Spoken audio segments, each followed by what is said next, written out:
Hi hello guys, நான் உங்கள் science பேசுகிறேன். இன்றைக்கி நம்ம என்ன இருக்கோம்னு பார்த்தீங்கன்னா, பார்ன் பேபிக்கு பேபி திங்ஸ் வாங்க தான் வந்திருக்கோம். வாங்க உள்ள போய் பார்க்க என்ன இருக்குன்னு சொல்லிட்டு.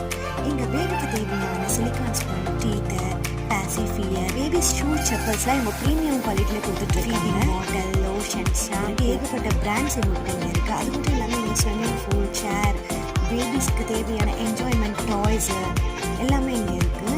மாம்க்கு தேவையான இங்கே பேக்ஸு, ஃபீடிங் ட்ரெஸ்ஸு எல்லாமே இங்கே அவைலபிளாக வச்சுருக்காங்க. அது மட்டும் இல்லாமல் இங்கே குட்டி குட்டி டாய்ஸு, பர்த்டே பார்ட்டிக்கான திங்ஸு எல்லாமே அவைலபிள் இருக்குது. இங்கே கேர்ள் பேபி, பாய் பேபிக்கான ட்ரெஸ்ஸஸும் அவைலபிளாக வச்சுருக்காங்க. பேபி ஆட்டோமேட்டிக் எலக்ட்ரிக் ஸ்விங் த்ரெட்டும் இங்கே அவைலபிளாக இருக்குது. டெடி இருக்குது. ஸோ மோட்டர் எலக்ட்ரிக் கார் இருக்குது, பைக் இருக்குது. ஏகப்பட்ட டாய்ஸ் இங்கே அவைலபிளாக இருக்குங்க. எனக்கு இதில் பர்சனலாகவே பிடிச்சது வந்து இந்த எல்லோ கலர் த்ரெட் ரொம்பவே சூப்பராக இருந்ததுங்க. இந்த ஷாப் ஜிஹெச்சுக்கு ஆப்போசிட் லொக்கேட் இருக்குது. ஸோ மறக்காமல் விசிட் பண்ணுங்கள், ஷேர் பண்ணுங்கள், லைக் பண்ணுங்கள், சப்ஸ்கிரைப் பண்ணுங்கள்.